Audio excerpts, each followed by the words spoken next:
Hello guys, magluluto tayo ng tamban kasi nga parang gusto kong kumain ng isda at saka isa pa maganda itong tamban na to kasi nga marami siyang vitamin C or calcium na sinasabi dahil marami siyang mga tinik-tinik. Pero guys, pag diluto mo naman yan ay napakalambot ng tinik niya, di ba? Ano magandang luto dito guys para lang makain natin kasi parang gusto kong kumain ng mamantikang isda, o di ba? So mas advice ng doktor ay magkumain lang ako ng mas ng isda kaysa mas karne o yung mga maraming mga oily na karne dyan. So, mas healthy naman ng isda, kaya ito ang aking binili para iluto. So, ang kailangan kong gawin ay maghahanda ako ng ingredients dyan. Ano bang dapat natin gawin? Eh, di ihanda ang, ayan, ihanda din ito. At ito naman ang pinakaisa madaling ingredients na mailuluto natin dyan sa isda ay ang ito. Teka, nanguha tayo ng ating ingredients dito eh. Ito.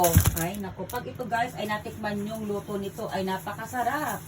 Ayan guys, ito naman ating kailangan para mailuto natin ang napakasarap at masarap na. Ang problema, wala yata akong pinaka-main. Ito meron pala. O yan guys, di ba? So ito guys, ang ating iuulam ngayon na tanghalian para meron tayong pagkain ay ito.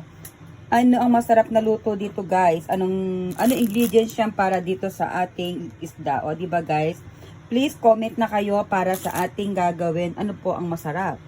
O di ba? Ano bang pwede nating idagdag na gulay dito para man tayo ay makakain ng masarap guys? So thank you guys sa comment, please.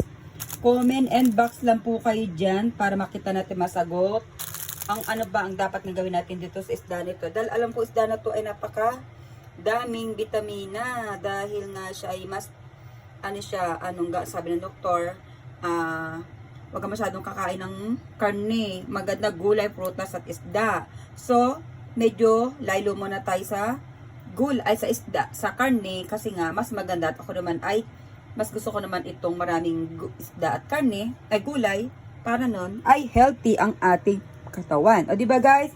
So guys, maraming salamat. Sana ay bahulaan nyo kung anong luto po ito ang gagawin ko dito sa tamban na nabili ko. Diba? Medyo mahal din ang tamban, kaya okay lang, pikit mata, bibiling ko na yan. O diba guys? So guys, maraming salamat. Sana ay matulungan nyo kung anong magandang gawin ko dito sa tamban na to. Tamban nga yan. Iwashi sa Japan. Iwashi is means tamban. Kaya guys, maraming salamat. Comment na po.